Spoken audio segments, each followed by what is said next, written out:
وہ اللہ کا بندہ جو دنیا میں ڈرتا رہا، انا کنا فی عہدنا مشفقون، ہم تو ڈرتے تھے کیا ہوگا، اللہ کے حضور میں روز کھڑا ہونا ہوگا، ان کے لیے یہاں آیا ینقلب الی اہلہ مسرورا، اب وہ لوٹے گا اللہ کی عدالت کی کٹہری سے اپنے گھر والوں کی طرف تو خوش و خرم ہوگا۔ اور یہ جو ہے یہ دنیا میں خوش و خرم رہا تھا اپنے اہل و عیال میں۔ انہ کان فی اہلہ مسرورا انہ ظن ان لن یحور، اس کو گمان یہ ہو گیا تھا کہ لوٹ کر آنا نہیں ہے، ہمارے پاس آنا نہیں ہے۔ بلا، کیوں نہیں، ان ربہ کان بہ بصیرا، یقیناً اس کا رب تو اسے دیکھ رہا تھا، ہر آن دیکھ رہا تھا، اس کی نگاہ میں تھا۔ فلا اقسم بالشفق واللیل وما وسق والقمر اذا اتسق لترکبن طبقا عن طبق۔ یہ ہے اصل میں وہ مقام جس کے حوالے سے میں نے آپ کو کہا تھا کہ سورہ مدثر کی ان آیات کو ذہن میں رکھیے۔ کلا والقمر، ایک تو یہ دیکھیے کہ وہاں بھی درمیان میں پھر اثر نو قسمیں آ گئی تھیں، دو تقریباً جو سمجھیے دو صورتیں بن گئیں، شروع میں یا ایھا المدثر سے لے کر اور آیت نمبر 31 تک، اور پھر کلا والقمر واللیل اذ ادبر والصبح اذا اسفر انھا لإحدی الکبر۔ وہی بات یہاں ہے، ایک مضمون پورا ہو چکا۔ فلا اقسم بالشفق، تو نہیں مجھے قسم ہے شام کی سرخی کی، واللیل وما وسق، اور رات کی اور جو چیزیں اس میں سمٹ آتی ہیں، والقمر اذا اتسق، لیکن پھر جب چاند جو ہے رفتہ رفتہ بھرتا ہے اور پورا ہو جاتا ہے، 14ویں کا چاند بن جاتا ہے۔ یہ اصل میں میرے نزدیک واللہ عالم، یہ کسی اور کوئی بات میں نہیں کہہ رہا ہوں، میرے نزدیک یہ دو بڑی اہم خبروں کی نشاندہی ہے جو قرآن میں کی گئی ہے، اور وہاں ہے بھی انہا لإحدی الکبر، بہت بڑی خبر ہے یہ کہ محمد رسول اللہ صلی اللہ علیہ وسلم کا جب خورشید ہدایت طلوع ہوا ہے تو اس وقت صورت کیا تھی؟ 600 سال کی رات تھی جس میں کوئی نبی نہیں آیا تھا، بس چاند کے کچھ اثرات، کچھ روشنی، کچھ تھے نیک لوگ، کچھ جنات میں بھی نیک تھے، لیکن اکثر و بیشتر دنیا کے اوپر جو غلبہ ہو گیا تھا وہ بالکل باطل کا۔ پھر ایک دم خورشید نبوت طلوع ہوا ہے اور روشنی پھیل گئی ہے۔ اب خبر دی ہے اسی خورشید نبوت نے صلی اللہ علیہ وسلم کہ قیامت سے پہلے ایک مرتبہ پھر یہ دین کا غلبہ ہوگا، جیسا آپ کے دست مبارک سے بنفس نفیس جزیرہ نماء عرب پر پورا خورشید اسلام چھا گیا، نظام دین قائم ہو گیا۔ الیوم اکملت لکم دینکم واتممت علیکم نعمتی ورضیت لکم الاسلام دینا، جاء الحق وزہق الباطل ان الباطل کان زہوقا۔ اور اس کے بعد یہ کہ خلفاء ثلاثہ کے زمانے میں، حضرت علی کے زمانے میں کوئی توسیع نہیں ہوئی، حضرت ابوبکر، حضرت عمر، حضرت عثمان، خلفاء ثلاثہ کے زمانے میں توسیع ہوئی۔ حضرت علی کے زمانے میں ان پر کوئی الزام نہیں، ان کا کوئی قصور نہیں، لیکن یہودی سازش عبداللہ ابن سبا کی، اس کی وجہ سے مسلمان آپس ہی میں لڑ پڑے، 1,00,000 جانیں ختم ہو گئی آپس میں لڑ کر، جنگ جمل، جنگ صفین، جنگ نہروان، 1,00,000 کے قریب۔ تو مومنٹم گاڑی کا ٹوٹ گیا، موشن ٹوٹ گئی۔ اس کے بعد پھر بہرحال حضرت امیر معاویہ کے زمانے میں پھر کچھ آگے قافلہ چلا ہے، لیکن اس شان کے ساتھ پھر نہیں بڑھ سکی بات، جس شان سے کہ دور فاروقی میں، دور عثمانی میں، دور صدیقی میں بات بڑھ رہی تھی۔ بہرحال وہ تو پروسیس رک کر اور پیچھے ریورس بھی ہو گیا، لیکن حضور کی دی ہوئی خبر ہے کہ دوبارہ دنیا میں دین کا غلبہ ہوگا اور گلوبل ہوگا، پوری دنیا میں ہوگا۔ وہ حدیثیں ہم نے نوید خلافت کے عنوان سے کتابچہ 8 صفحے کا کتابچہ ہے، بہت شائع کی ہیں، آپ لوگوں تک پہنچی نہیں پہنچی میں نہیں کہہ سکتا، لیکن اس کو دیکھیے، وہ احادیث میں اس وقت بیان نہیں کر سکتا اس دورہ ترجمہ قرآن میں صرف یہ بتا رہا ہوں وہاں حضور کے زمانے میں کل 23 برس میں انقلاب برپا ہو گیا۔ سورج ایک دم طلوع ہو جاتا، کتنی دیر لگتی ہے، طلوع ہو گیا، لیکن اب جو روشنی آئے گی وہ آئے گی تدریجاً۔ اس کی شان کیا ہوگی؟ فلا اقسم بالشفق، ایک شفق کی روشنی ہوتی ہے جب رات سورج تو غروب ہو گیا لیکن شفق ابھی ہے۔ وہ حال ہے اس وقت دنیا کا کہ اسلام کی روشنی غروب ہو چکی ہے، صرف شفق کی لالی سی نظر آ رہی ہے۔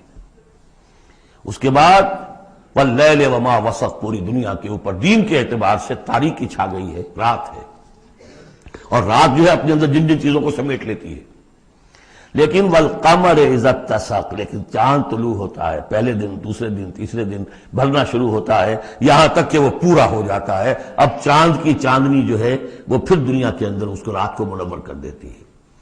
لَتَرْكَبُنَّ طَبَقًا عَنْ طَبَقٍ، اسی طرح تم چڑھو گے درجہ بدرجہ.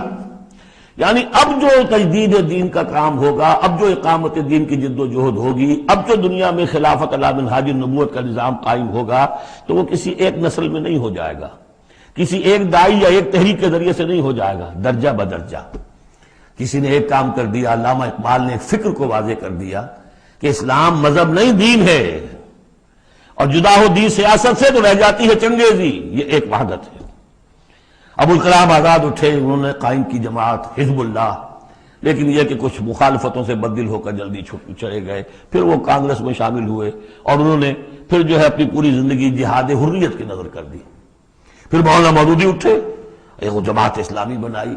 افسوس کہ پاکستان میں آ کر وہ یہاں کی قومی سیاست کے اندر داخل ہو کر انہوں نے بھی منزل کھوٹی کر لیا. وہ قافلہ جو ہے جیسے کہ کہیں کسی دلدل میں پھنس گیا ہے. یہ رفتہ رفتہ ہوگا، لیکن انہوں نے ایک ایک قدم بڑھایا ہے. ان سب کی کوششوں سے ایک ایک قدم بات آگے بڑھی ہے. لَتَرْكَبُنَّ طَبَقًا عَنْ طَبَقٍ. لیکن جس طرح چاند رفتہ رفتہ پہلی تاریخ سے لے کر 14ویں رات تک پورا ہو جاتا ہوگا، ہونا ہے، وہ لازماً ہوگا جس کی خبر دی ہے محمد رسول اللہ صلی اللہ علیہ وسلم نے. وَهُوَ الصَّادِقُ الْمَصْدُوقُ. ان کی دی ہوئی خبر میں کوئی جھوٹ نہیں ہو سکتا. فَلَا أُقْسِمُ بِالشَّفَقِ وَاللَّيْلِ وَمَا وَسَقَ وَالْقَمَرِ إِذَا اتَّسَقَ لَتَرْكَبُنَّ طَبَقًا عَنْ طَبَقٍ فَمَا لَهُمْ لَا يُؤْمِنُونَ. انہیں کیا ہو گیا ہے؟ ایمان کیوں نہیں لاتے، کیوں نہیں مانتے؟ وَإِذَا قُرِئَ عَلَيْهِمُ الْقُرْآنُ لَا يَسْجُدُونَ. اور جب ان پر قرآن ان پڑھ کر سنایا جاتا ہے کیا ہو گیا انہیں کہ سجدہ نہیں کرتے. سجدہ کر لیجیے. وَلِلَّذِينَ كَفَرُوا يُكَذِّبُونَ. بجائے ایمان لانے کے یہ کافر جو ہیں یہ تو الٹا اور جھٹلا رہے ہیں. یہاں ذرا نوٹ کر دیجئے، یہ لفظ بے شمار مرتبہ آیا ہے، کفر اور تکذیب، کفر اور تکذیب. وَالَّذِينَ كَفَرُوا بِآيَاتِنَا وَكَذَّبُوا. تو کفر اور تکذیب یہ کیا صرف تکرار ہے یا اس کے اندر فرق ہے کچھ؟ کفر کے معنی ہے چھپا دینا، دبا دینا. فطرت انسانی میں جو گواہیاں موجود ہیں جو ان کو دبا رہا ہے، یہ کفر ہے. ان گواہیوں کو ابھارنے کے لیے، ایکٹیویٹ کرنے کے لیے قرآن مجید کی آیات آئی، ان کی تکذیب کر رہا ہے، یہ بہت بڑا جرم ہے. یہ دو جرم علیحدہ ہیں. اپنی فطرت کے اندر جو گواہیاں مضمر ہیں انہیں چھپانا، دبانا، لیکن پھر جب آیات ربانیہ سامنے آئے ان کو جھٹلا دینا، یہ ڈھٹائی کی حد ہے. پھر والذین کفروا وکذبوا بآیاتنا اولئک اصحاب النار هم فیہا خالدون.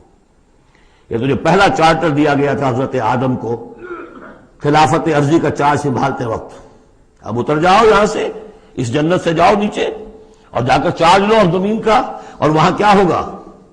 فَإِمَّا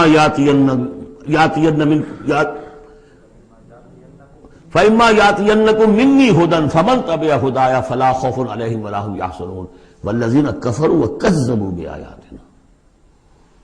کفر پہلا جرم اور تکذیب یہ مہا جرم. کفر تو اس وجہ سے بھی ہو سکتا ہے اس ماحول کے اثرات تھے، آپ ذہول میں رہے، آپ دبے ہوئے تھے، لیکن جب وہ روشنی آ گئی پھر اس کی تکذیب، یہ معلوم ہوا کہ اب یہ جرم جو ہے اپنی آخری حد کو پہنچ گیا. بل الذین کفروا یکذبون. یہ کافر جو ہے جھٹلا رہے ہیں. واللہ عالم بما یورون. اور اللہ کو معلوم ہے کہ یہ کیا بھرے ہوئے ہیں اپنے ہاں.